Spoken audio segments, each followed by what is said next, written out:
So if you go to Canvas, there is, on the Files section, a new option for week 4 lighting.7z. If you download this, this just has a quick template guide that I want you to reference as you're working on this. To some extent, this is geared towards the newcomers to 3D in our class. But it has various renders in this folder that show you some basic ideas of what these different lights do.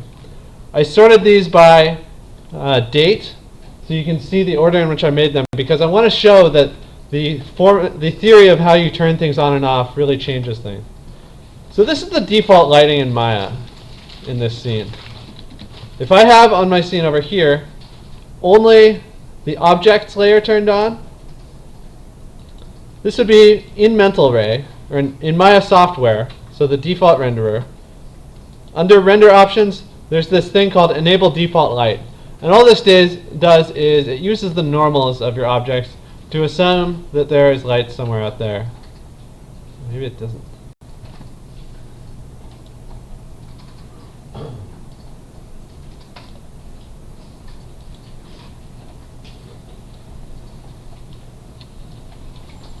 Oh, here.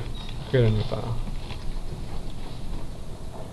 So, you know, if you create a plane in your scene and a cylinder, it'll automatically assume that there's fake lights in there. And they're not very good. And so the first thing you often end up doing is going down here under render options and turning off enable default light. And that way, it's only going to use lights that actually exist in your scene, such as a point light. So here's a point light. Now if we render this, you'll notice that it's still not very good, but it's different. And we do have something of a sense of where this light is. Again, as you're going through this, you can use this reference. Just sort through by date. Here's one point light. Again, this is not very good, and it doesn't have shadows or anything, but it is very fast. So the next one we want to look at is adding shadows, and these specific shadows are depth map shadows, which are the only ones that Maya software can do. These are sort of very low resource intensive lights. So in this light test file, I think you can see this with just the objects layer turned on and point turned on. I mean, this file has been built up, but essentially it started off like this.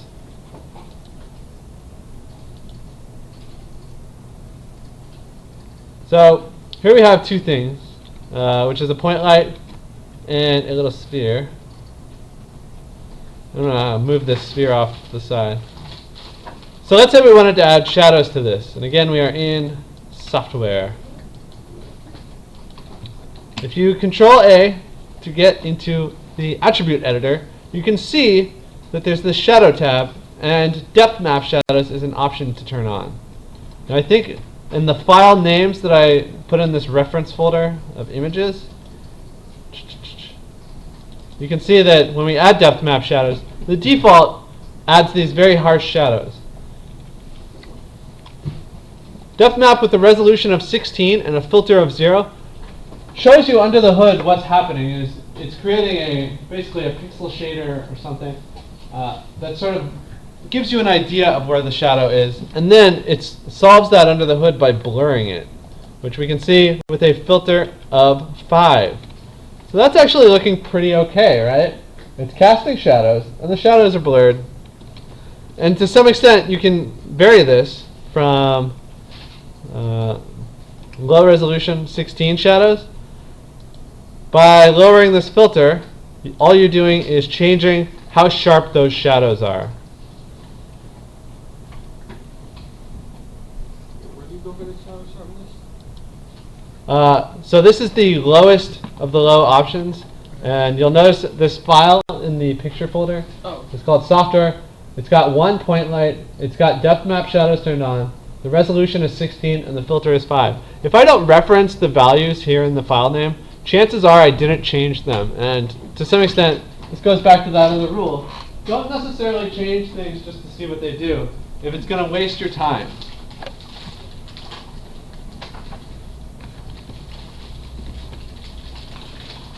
So again, in my render settings, you guys familiar with the render settings at all? Should I talk about it? The render settings panel is this little button up here, and over here we have various other render buttons. And it's the first place that we change things. This is again on Maya software, and the first thing we did, to go over it again, was under render options on the common tab of Maya software, we turned off default light so that we would not have to deal with that. And that means that it's only going to use the lights in our scene, which is what we want.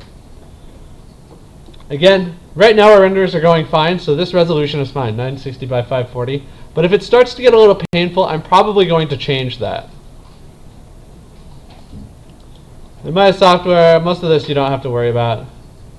The one thing you might want to do is just use these presets of loading this doesn't have it.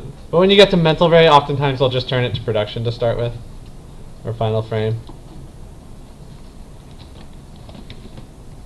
So this gives you a light that doesn't really show a light source. It shows the effects of the light, but it doesn't show the light source. And that is where we come to the next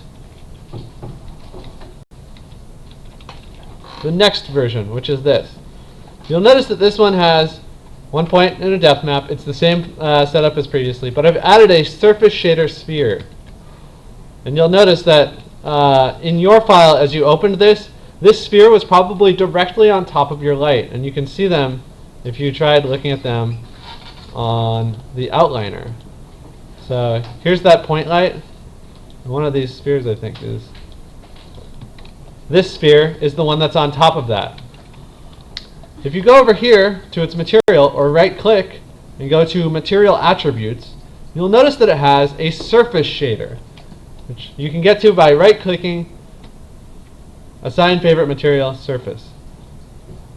Now surface shaders are designed to mimic, as I mentioned over here on this thing, this is a reflective light, this is our incident light, a thing that's actually emitting light. And it's designed to have that effect by basically glowing. It's got two things that are glowing, and I'm going to change some of these values to show them off. First off, if we just have something in the out color, I'm moving this away from my light. If I just have the out color, it'll glow, but it's not having any outer glow. If I then increase its glow color a little bit, or change it from a gray to something that's actually colored, perhaps, you'll notice that it's going to create this post process wherein it actually glows. And this is what really trips people up about how to set up your lightsabers with this. People think that the glow color is, oh, the lightsaber is going to be white, and my lightsaber is going to be red, right? The inner blade is red. So when you go over here, you go like that, and you render it. Ah! It's way too big. What you have to understand is that these aren't just a color swatch. These are also a light value.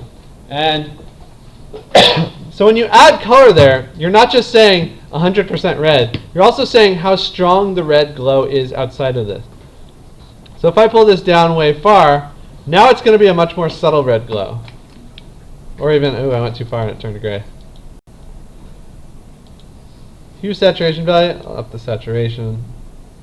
So this is a very, very dark brown. But you can see that.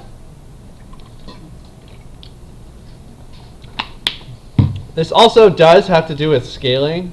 So if I zoom way out, and scale this up, famous last words, but you'll notice that this does have to do with the world scale. So if I turn that back up to pure red, oh, maybe it's not. Never mind, it is just a post process.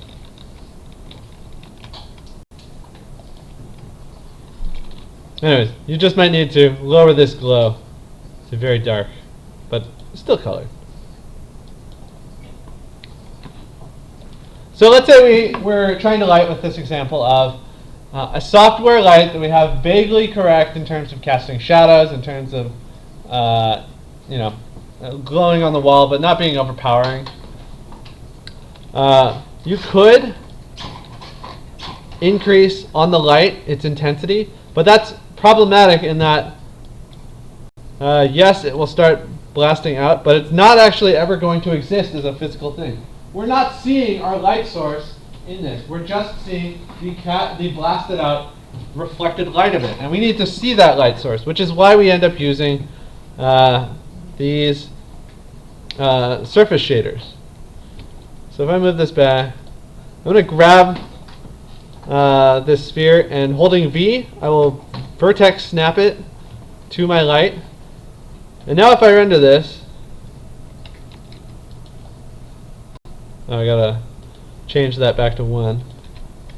I'll change it back to a nice yellow.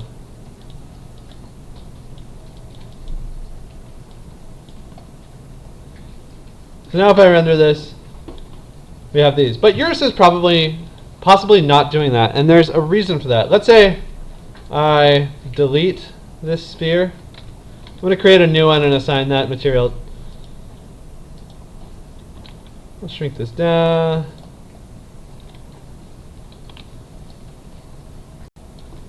I'll vert snap it.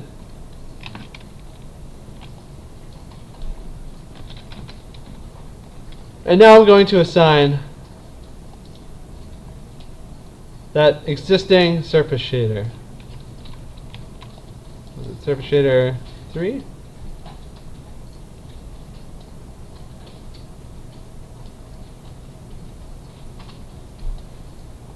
No, it's surface shader 3.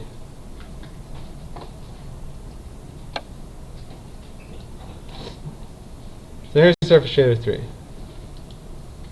Again, I wanted this to be a little bit yellow. So now if I render this, you're going to see a problem, which is, where did our objects go, and where did our point light go? Well, the problem is that this point light is inside of our sphere, and as a result, the sphere is blocking the light from extruding out of it. And this is where you come to a thing that might not be the most elegant solution, but it's what Maya uses, and it does okay, which is the subject of light linking. So if you go to Window, Relationship Editors, and Light Linking, Light Centric, you're going to see a list of all the lights in here, and a list of all the objects. Now if I click on our point light, which we know is this one, you'll notice that all of these objects are selected. And what that means is this light affects all of these objects. This is sort of a interface that might seem strange at first, but if you get into deeper things like the connection editor and rigging, it's how you do a lot of things. Whatever is highlighted over here is going to control whatever's highlighted over here. So what we have to do is click off of this to say which of these are not illuminated. So this polysphere 6 is something we don't want to be illuminated by the sphere, so I'll click it off. So now those have no relationship together, and so it should just ignore it as the light comes out. Oh, and if you get zoomed out, I think I have the wrong one.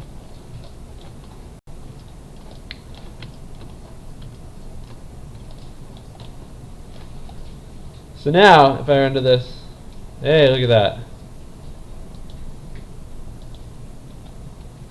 These have a MIA material on them, so currently they don't work in software. So does everyone follow that? So this should be very important to you if you're designing things like Eli's scene. Eli's got a great scene going on in which he has a light source, and you can actually see the physical light bulb, and somehow have it glow, and you can generate you can have the light inside of it and not have that problem.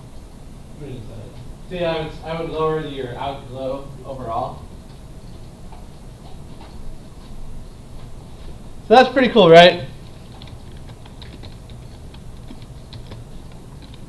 Again, this seems very basic, but it's so easy to get tripped up by going into Maya, and you get your point light, and you just change every single one of these values, and none of them make sense. So be careful just going off the deep end, and changing lights when it's not going to have as much effect as you think it's going to. Do keep in mind that I think scale also matters. So if this whole scene was grouped in scale.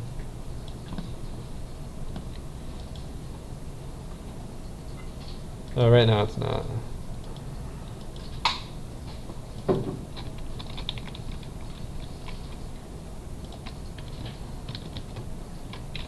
So the next example I have here is with light linking. Here's no light link, here's with.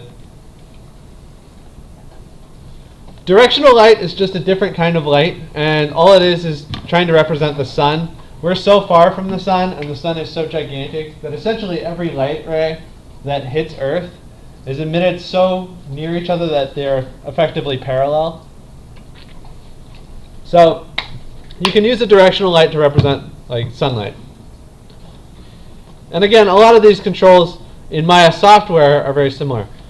I'm only teaching you Maya software because a lot of people are going to get scared and use it, but that's no excuse for having a bad render. And a lot of times people will turn in Maya software and they're like, well, I couldn't help it. There's ways that you can massage Maya software to not suck. But I would like you to use Mental Ray. It's pretty cool. So if you look at the directional light, it has a lot of the same ideas in the light shape that I changed on the shadows. It used depth map. However, I did have to use a higher resolution to get the shadows correct.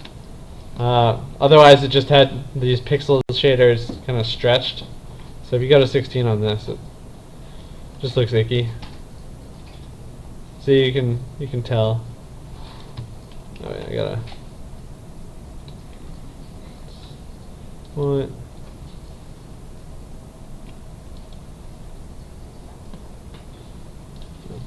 Point and directional. Hey, look at that. See, the shadows just kind of suck. But if we turn this up to resolution of 512, now it's starting to have it. I need to not have that add, perhaps.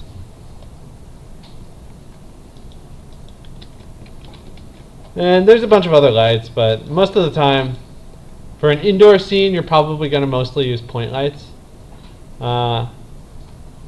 You can use a spotlight, which, if you have it, where's the spot go? So spotlights are essentially more expensive than a point light because whereas a point light has one direction, spotlights, they're going to cut out 270 degrees worth of that light emission, and therefore it's a lot cheaper. And a lot of the same rules apply under shadow and stuff. One thing to keep in mind, and again, you can download these, take it with you.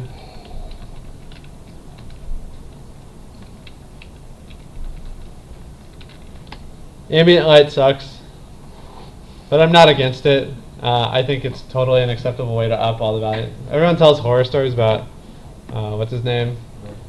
No ambient lights? Yeah, Why no not? ambient lights. What if it's foggy?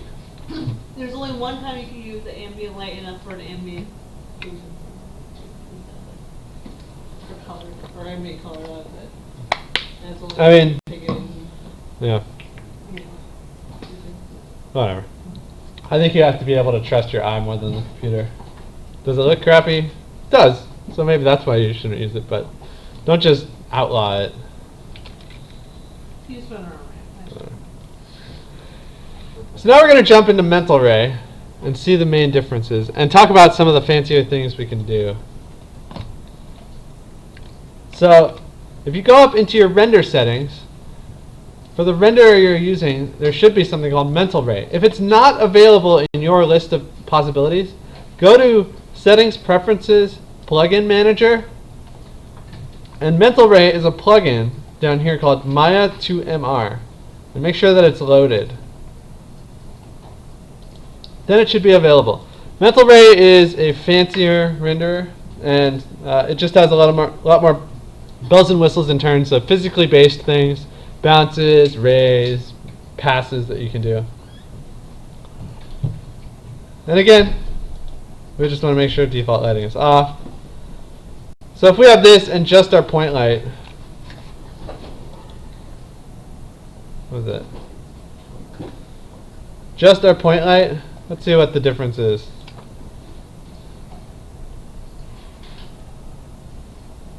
It's slower.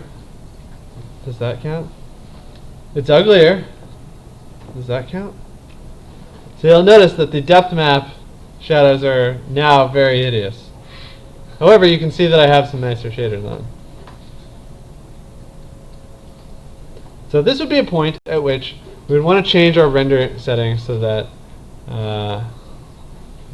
we are saving our resources, our resource of time more than anything. So under render settings, I'm going to change this to 128 by 64.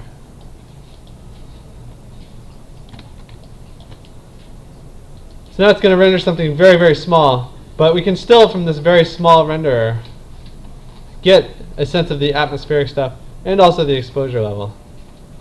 This is the exposure tab. It's representing an aperture of a camera, shrinking or growing. This is gamma. Never touch the gamma. It's stupid. But you're not never supposed to touch it. You can touch it if you love it.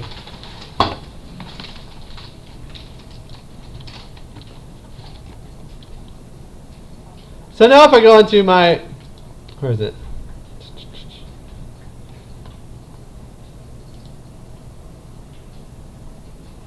Yeah, is it just this one? Yeah. So now if I go into this light, I can up the resolution to 512 or something. And it's better. But the thing is, we can now use ray trace shadows. So what ray trace shadows are going to do is, instead of using a depth map shadow, which sort of just flattens the object behind it and turns that into a black splotch, it's actually going to trace a ray from this light to this and try and blur it.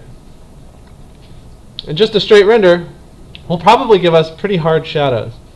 And again, there's nothing too wrong with hard shadows. I'm actually going to up my render because now it's fast again. So let's do 265. Let's see.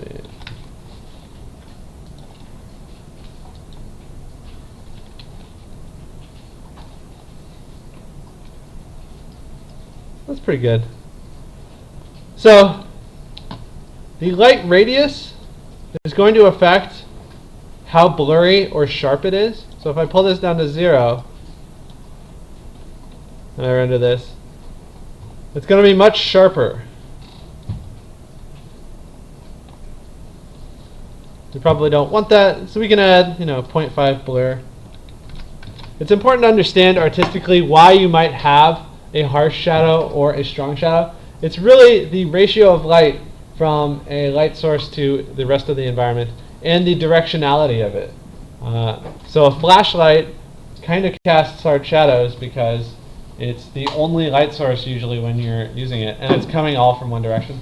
The sun is the best example of this. Again, the sun is literally all one direction, or as close as possible that we could ever interpret, because all those rays are coming down perpendicular.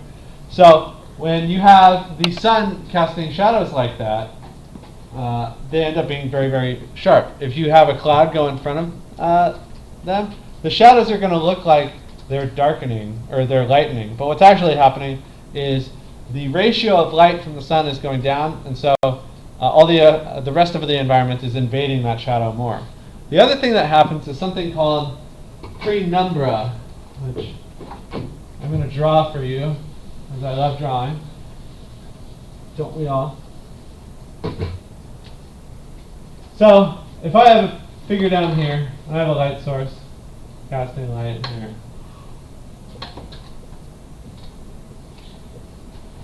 You would think that the shadow would be cast like this, right? And that's mostly true, but what ends up happening is at any given point, this ends up becoming kind of all environment light. So you also get something called the penumbra, in which this is pure light, this is all dark, and then this is going to be where that blur happens. So something that's closer to the ground, we can even see it over here. Something that's close to the ground, like this band, is going to start with a hard shadow because that's where it has the least amounts of penumbral light diffusion.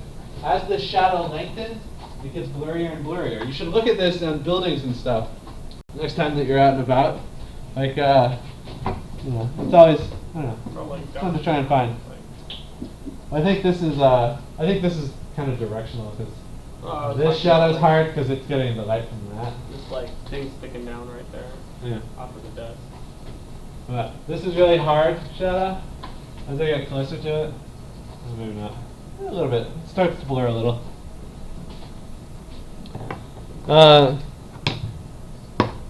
So that's when you end up doing this, and try and see different examples of it around where you are.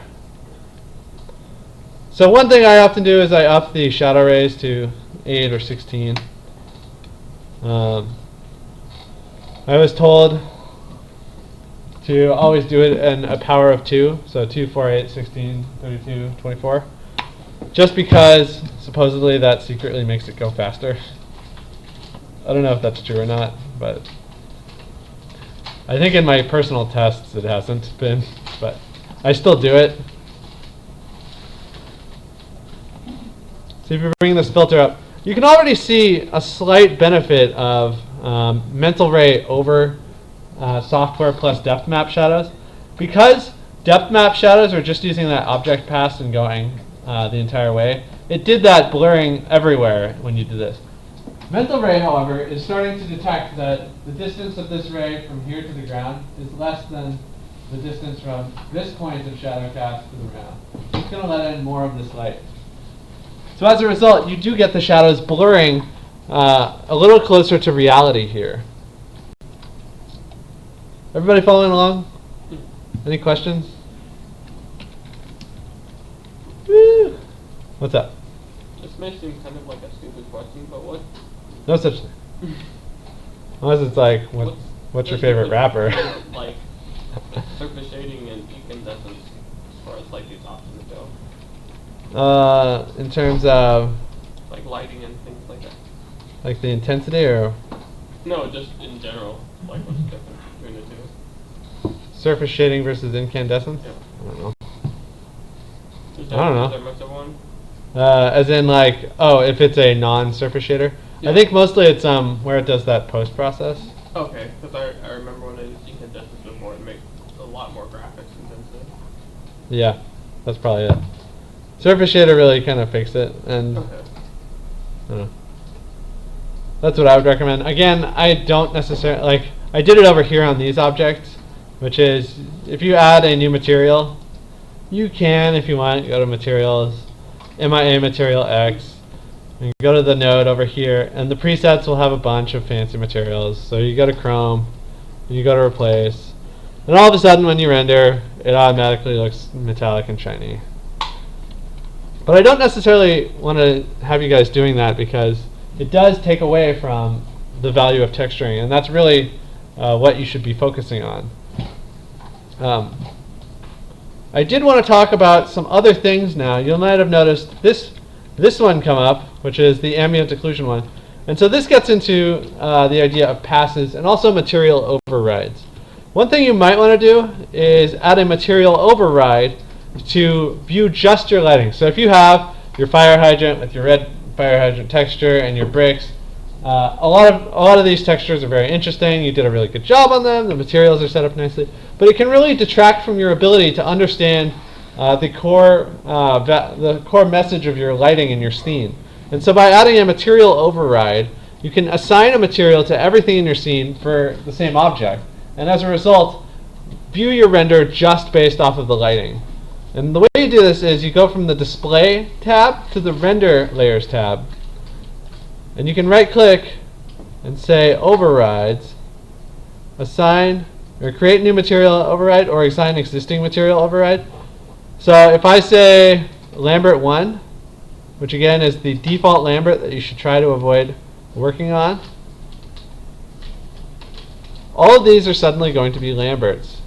And the biggest change in this render is going to be that incandescent, or the surface shader. So now I'm not focusing on how cool the chrome is. I'm trying to get a better sense of the core lighting idea here. And that's why you might want to do that. If you don't like it, you just right-click and overrides, remove material override. The other thing that we can start looking at is how to get different passes out of this. This is an ambient occlusion pass, which is, again, what fancy computer people call contact shadows. But it's essentially a contact shadow in the art world. And this is a valuable thing to have because it lets you just focus on form rather than lighting. So this is good for judging the quality of models in the same way that a material override with the default Lambert is a good way to just judge your lighting setup. Now this is going to get a little advanced, but it's very useful to know for later if you get into things like compositing. The way you do this is you go to passes, and over here you have scene passes and associated passes. And what you have to do is you create a new render pass, and there's going to be thousands of things to choose from. And this should make you feel very excited because you can in theory turn on all of these. And under the hood, what's happening when it breaks down an object into here's its geometry, here's the faces that are pointing upward on the z-axis, here's faces that are in the direct ray cast of the light, here's some that are 30 degrees. It's just breaking all these up into passes. Here's the z distance that the object has from the camera, so you can see, like, you can simulate fog. You can select all of those under the hood and add them, and you'll actually get how these are stored as either a black and white or 32-bit image. And then you can, in other places, assemble these. So in the same way that the RG&B pass is just 3 different black and white images that assemble into an RGB image, it's doing the same thing with all this crap. So we can say ambient occlusion and create. And then next up, you have to say, what is it? You click on this button, and it associates the selected pass with the current render layer. So if you had multiple render layers, you would set up what things you want and then what layers they're happening to. And this can be actually quite useful if you want to, for instance, render the majority of your scene really, really fast. Let's say it's like a low-budget commercial or something. And then get all those passes, but you just need one pass from mental ray, such as ambient occlusion or perhaps, I don't know, fog or something. Or mental ray reflections and stuff. You can add those specifically just for mental ray and get your shadows out of software really fast, your actual beautiful stuff out of mental ray, and then combine them later in Photoshop or After Effects. Or in compositors, like Blender has a compositor, and Nuke and Fusion are also out there.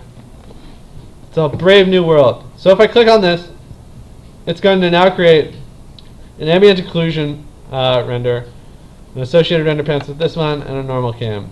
So this is the normal one.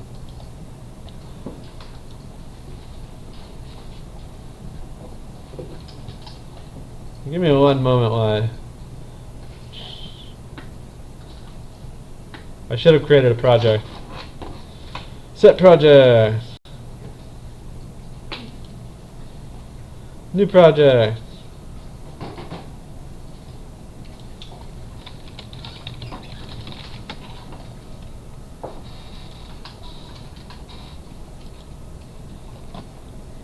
File, save as.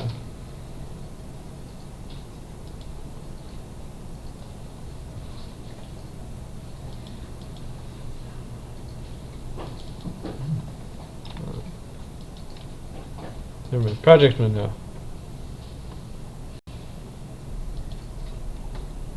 Well, save as. The reason I'm doing this is so that when I render, it'll hopefully create directories for me. There we are. So now it has the default myosin. So let's save this as lighting test. And so now, I think I have 10 frames of animation here. They're just nonsensical. I'll set a different keyframe. I've just been setting these on my perspective camera. I don't know if that's best practice, but it's what I do.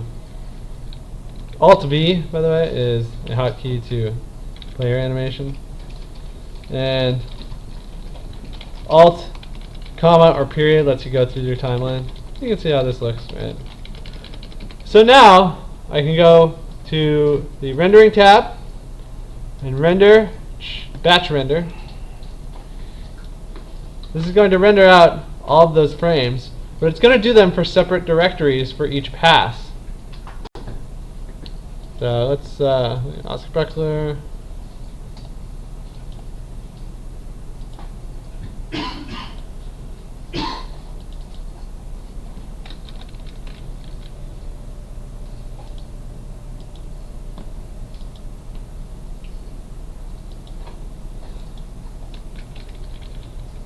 I gotta start using better directors.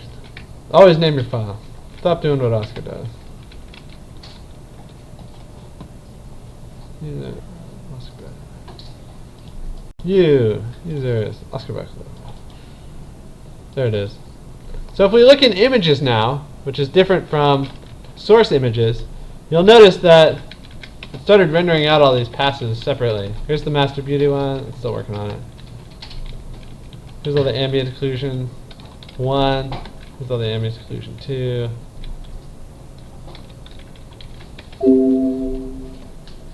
Oh, they're there. And here's these.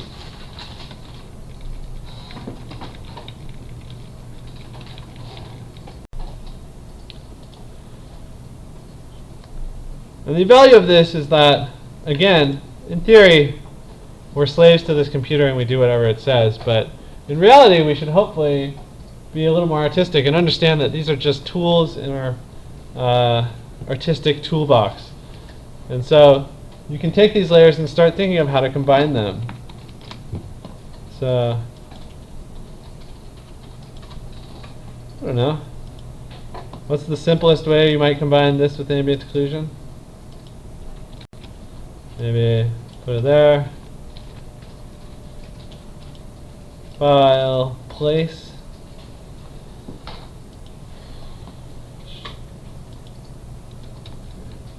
We'll just do it by hand. And then perhaps over here, dump this one in. We could set this to multiply. We could set this one to a lighter image.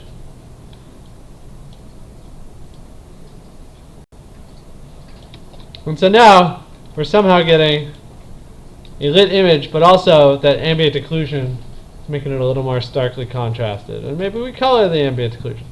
So that's where compositing gets actually really, really fun. I'm going to look up on break, hopefully some like movie compositing demo reels. Has anyone ever watched those? They're the best. They're so good. Oh, yeah, yeah. Where like they show like how they have all the passes in 3D and just how they mix and match them and just use them as for artistic choices of how they think the lighting should look, how they think the smoke should look, how lit or unlit it should be, stuff like that. So that's how you can use passes. And again, I encourage you, like, actually here, I'll show you the thing I had mentioned previously, which is why not fake lighting is always from above, like in a video game, right? So if I go to my render settings, I can, under passes, add a new one for object normal of world space, and we'll add that to this layer.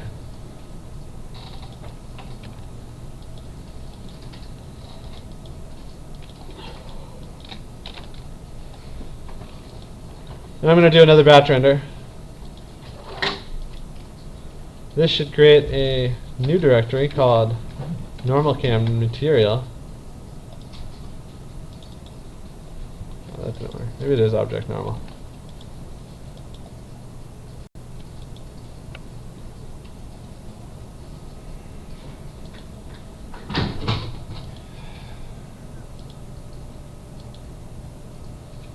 Render, batch render.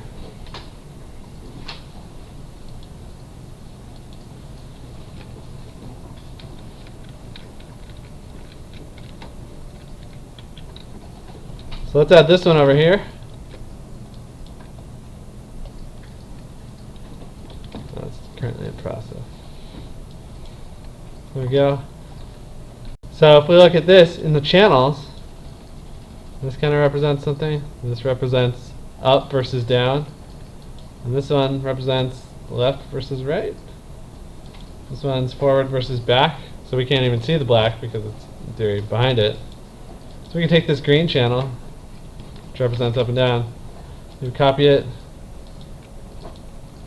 paste it as a new layer, set it to overlay. Look, now we're starting to light it. Look at that, we're so artistic. We're using our eyeballs, right?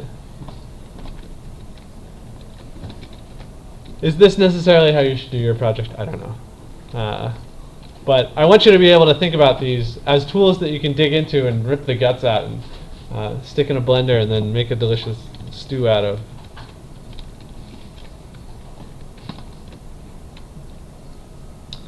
What a weird teacher I am. So where was that folder? Right here? So eventually we have these newer, fancier things like ray trace. This is something that everyone does at some point, which is oh,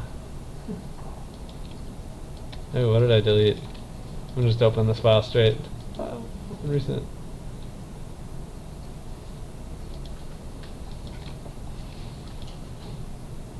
So over here.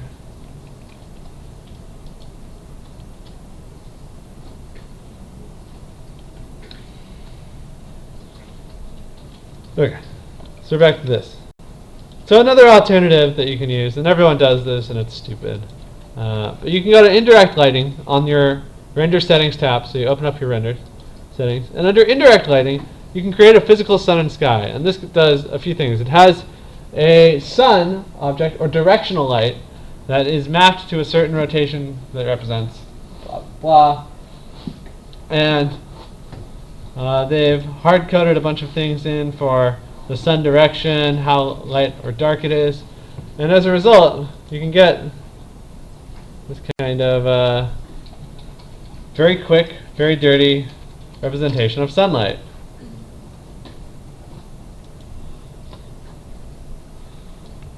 You can change the ground color to be something like this, like a sand color. Then you can change this, and there's ways you can control this with code and stuff. And it looks okay.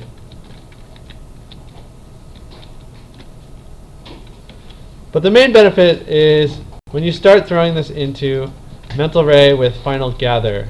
So this is a sun object. This is a physical sun and sky with a different lighting setup, and you can see this on, I think, the sun layer. If you turn off objects and turn on sun, it rotates you around in this. This object should be on point. So this is going to have a very different effect because it's coming into this object. Oh, and let me show you before I do that what it would look like on yours before I turned on caustics and illumination, or final gather. So it's just going to be this very stark sunlight.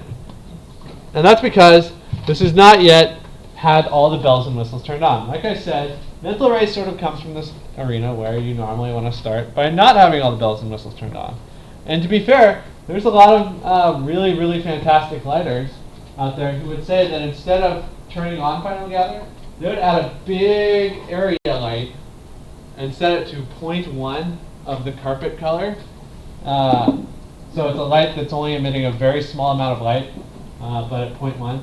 And use that to essentially fake bounce light coming out from the sunlight. And then the same thing from these walls even. But we're not that good, so we're going to do something else. So you can see sunlight comes down, very strong shadows, because this is inside this building. If I turn on final gather, and I think the default is 100 accuracy and 10 point interpolation. Does that sound right? When in doubt, let's create a new one. So just to see what it looks like with the default, which is 100 accuracy and 10 point interpolation. And those again, don't just grab settings and move them around. You're gonna enter a world of sadness. Jay Bancaro calls rendering the sadness button. because oftentimes it is, if it takes a long time. So, final gathering set to 110. And you'll notice that this render looks kind of weird. The reason is it's again, even though we turned final gather on, it's still in this realm of assuming that your computer's going to die, so it wants everything turned off before it starts getting fancy. So it's manually setting a lot of these photon levels, and to some extent it ends up being kind of a photon ends up being represented as like this big circle of light, and then it blurs that based on geometry, and it kind of does not come out perfectly physically accurate, to be honest. So that's where you have to start changing these, and you get like a lot of problems like this. So that's where you might want to start changing these settings around. I think upping the accuracy is probably the only thing you want to mess with for sheer truth to the render. However, you can up the density, or the interpolation, I think it is, and that's just going to blur those spheres of photons more. Again, I'm not necessarily a fan of this, because I like the newer renders of the world, where they assume that you want all these bells and whistles turned on right off from the start, and they kind of just assume that you turn it on all the way high and then suffer through it. So just to compare really fast, this is Blender.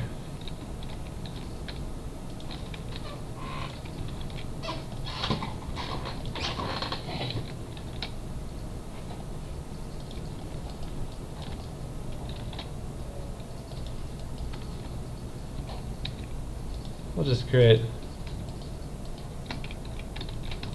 a quick windowed scene.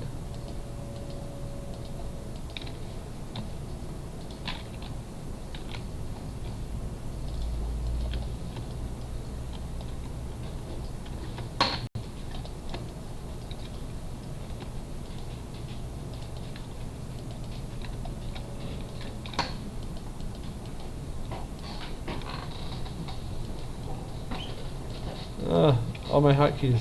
I forgot, because I've been using Maya for a week. So let's say this is our object, and this light is instead a sunlight, much like the other one. And we're using cycles.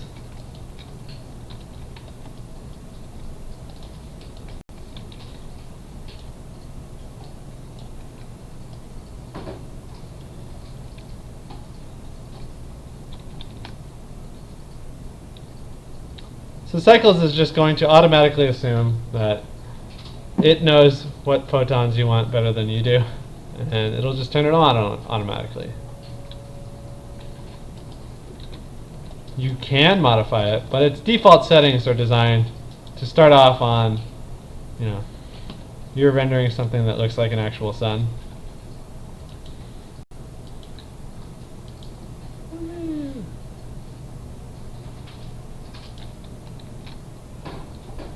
Hey, look at that. Much faster, much more instantaneous result.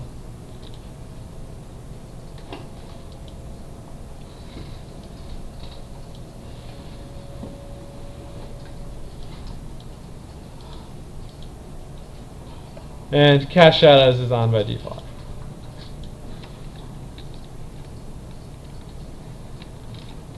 So there's your 5 minutes of Blender propaganda for the day.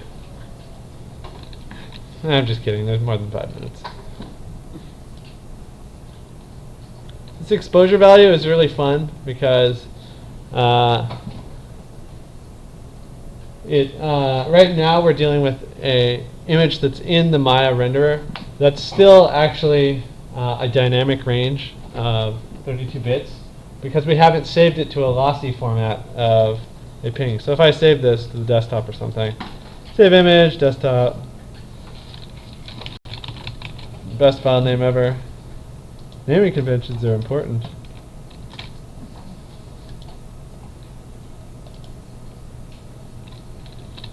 Look at that. All my ASDF files are right next to each other.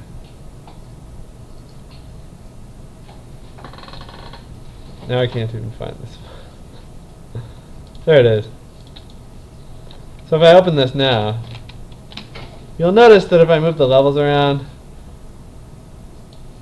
it's not actually using that data in the same sense of realistic stuff going on over here that Maya did.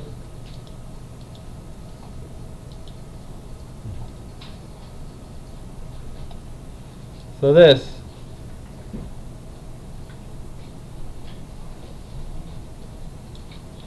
works better.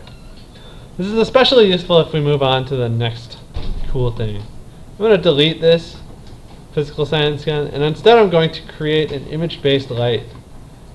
And if you navigate to that folder in Oscar Beckler, no, documents, local directory.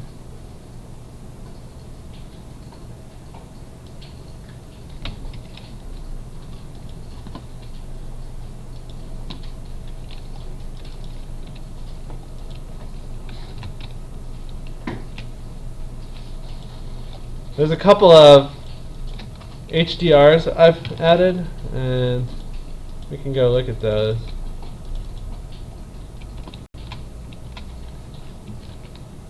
They kind of work. Lighting test.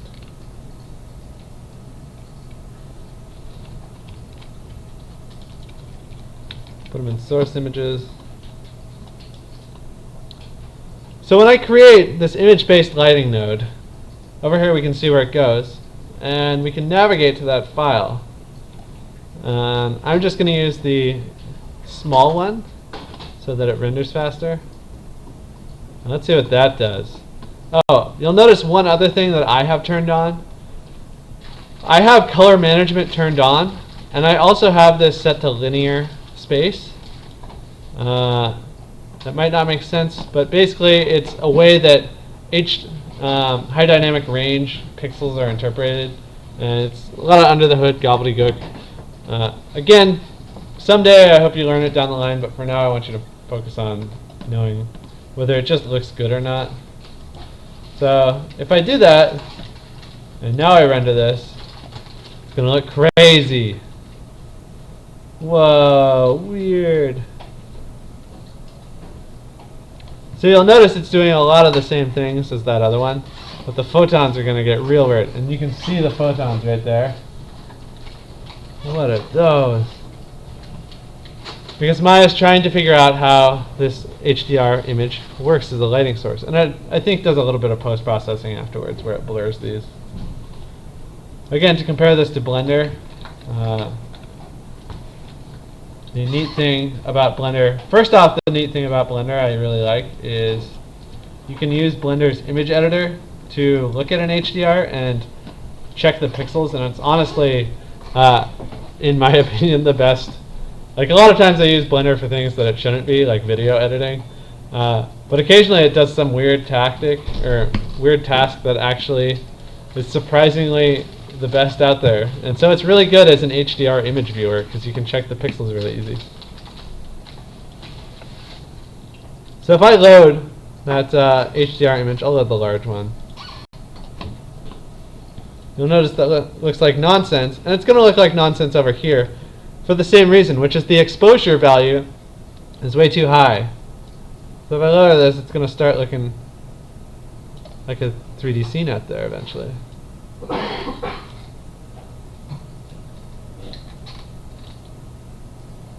So the only way to really adjust for this is to up the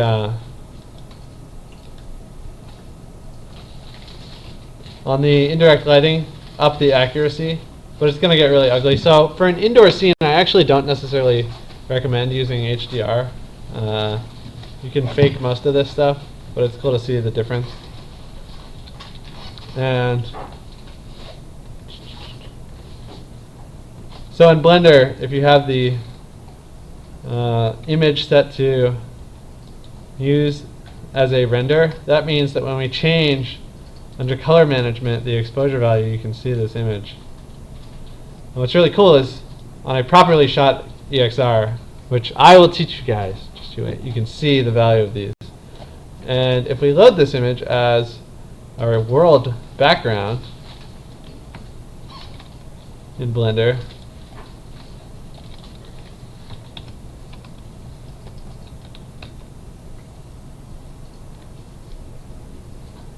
Environment texture.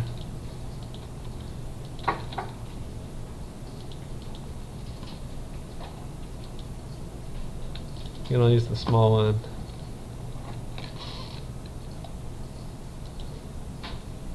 So again, Blender is a little newer and is kind of able to adjust to the mistakes made by Maya in the past.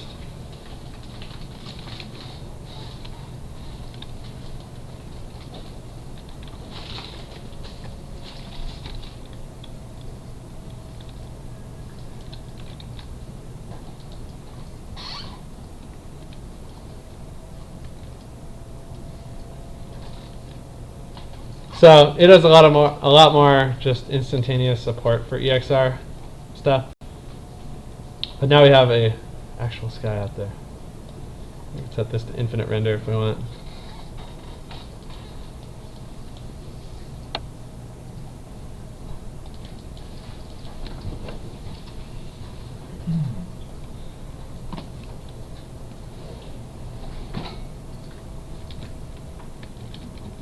So there's one last example of lights that I want to show you, which is IES lighting. If you were following along with my silly little example, what is it? All these.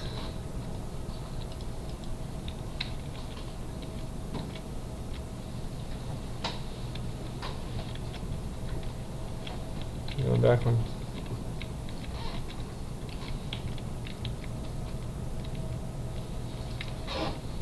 Where's the IES light? There we are. So this is an example of an IES light, and it might not look much different than the other ones, but if you look carefully, you will hopefully see a difference from this. Do you guys? The difference is that this has this, no wonder you guys have this shitty projector monitor.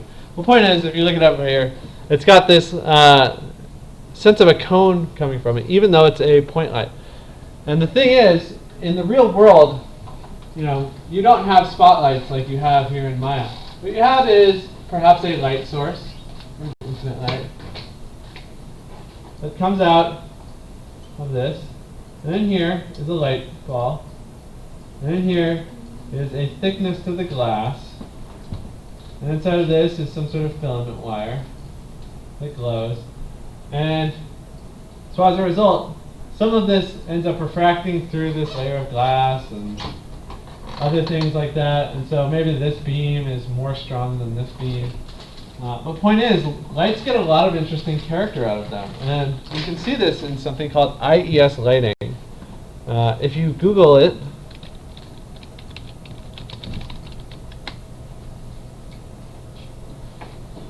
there's tons of these, and you can actually download a ton of these under various things like this. I think photometrics is one. Anyways, in that folder you'll find that I actually dumped my giant directory of IES lights out there. And there's something called, there's an IES viewer app. And what this does is it's a little program that gives you a preview of what these different little files look like. Oh, I should download it. I might have it. No, I installed it last quarter. So what's cool about this, I'll go to Maya and show it to you. I have a quick question. Yes? The submit assignment, to submit it, why is it a text instead of a file? Oh, that's a good point. Are you done with yours? Yeah. Oh, okay.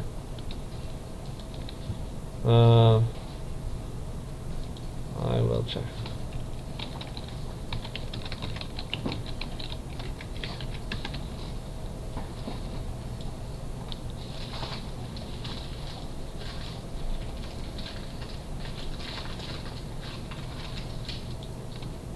So IES Viewer is just a small little app you can download. And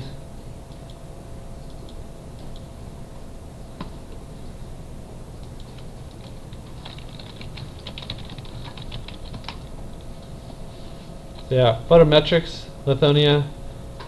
Companies like GE will put out IES files for their lights. It stands for like the Incandescent or Illumination Engineer Society or something. And basically they actually catalog all these real world lights. But so what you want to do is, I'm going to open up light test without saving again.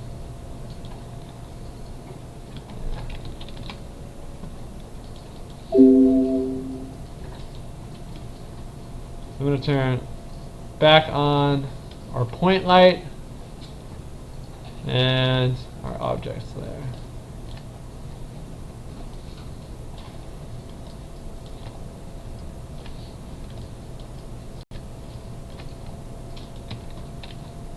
And let's reset our perspective.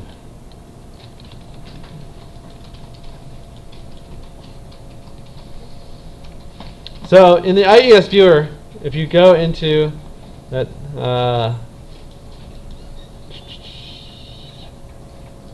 that file directory of IES lights I put out there, lighting to source images, IES profiles, you can actually look at these and get like a spectrum representation of what they actually look like, which is really cool, and to some extent a mathematical range of how far they are. Everything ranging from little pocket flashlights to full-on like 400 feet stadium lights.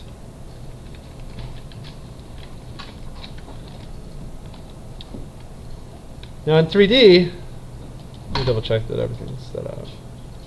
Delete that, turn final gather off.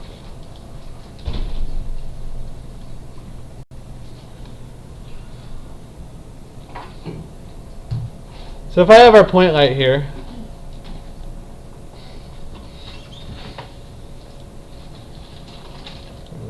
that's under group 1 now.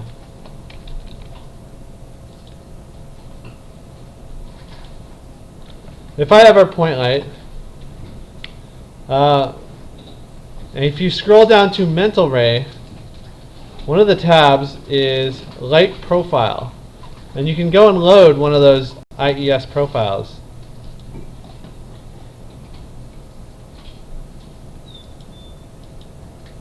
Apparently it doesn't like my directory structure. What else is new? But so now if I render this, it's going to have that lighting profile, and this is very fun for like fancy architectural renderers, because it's going to immediately look fancier than somebody who just set a line of point lights in their kitchen as opposed to these.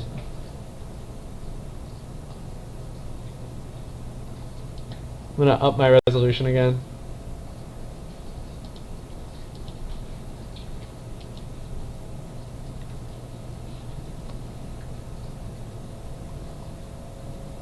Ooh.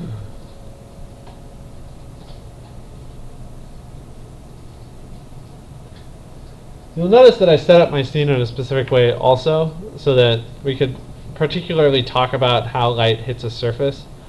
I put these up against a wall so that when this light hits it, you actually see something. And I don't know, it's just something to think about in terms of like how the real world functions.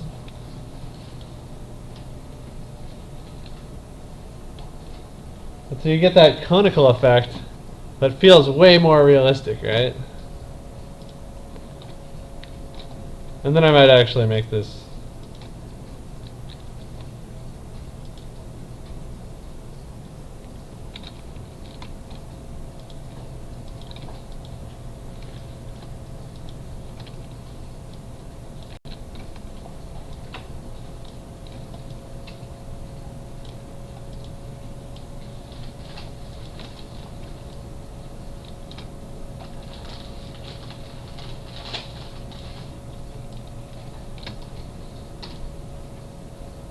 Alright. Now I'm ripping, but.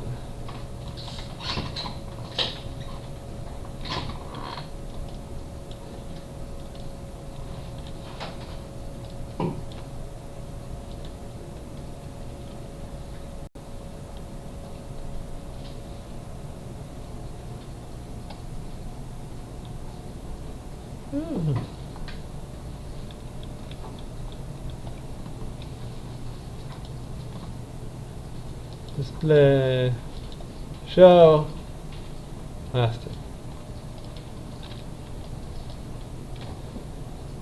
Again, you should have this file now, so if you're totally new to lighting or you're scared, just open it up and look what I did and copy me. You can even import these files if you think it'll help. I'm, as always, a big advocate for learning via dissecting other people's files rather than stumbling through and turning every option on and off.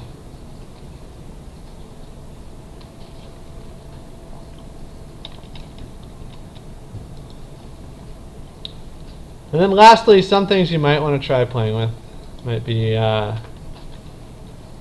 decay, quadratic and linear decay. Quadratic is going to function like real world. And this might mean you can finally up your intensity.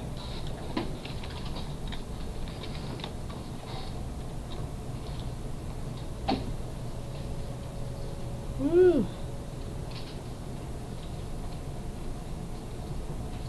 Oh yeah.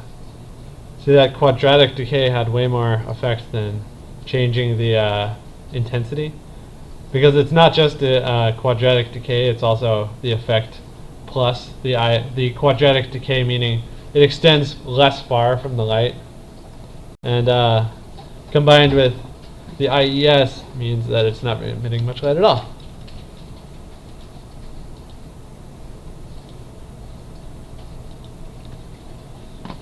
Quadratic decay is the most realistic, but it's also the most expensive.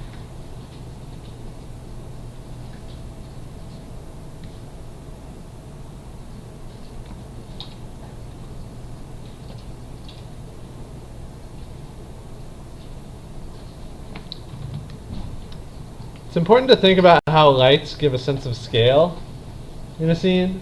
When we see a ship in Star Wars, we can tell how big it is based off of the number of lights on it, because we understand that it's yay big based on perspective. And so if the decay of the light only goes so far, then that's how far the ship is. So when we see these little lights, the fact that by the time it hits up there, it's no longer super hot, so it might even be blended. That says something about how powerful that light is versus the sun, which is going to have a much longer ability before it starts decaying. Anyways, any questions? Lots? Everyone sad? I'm very sad. Anybody ready to use Blender? No. Is anyone taking my Blender class in the summer? Anyone hoping to? No? Come on. It's daily, otherwise I would have to work in between. Yeah, it's daily? Daily. I didn't know it was daily. Yeah, otherwise I would. I don't know if I want to do it now.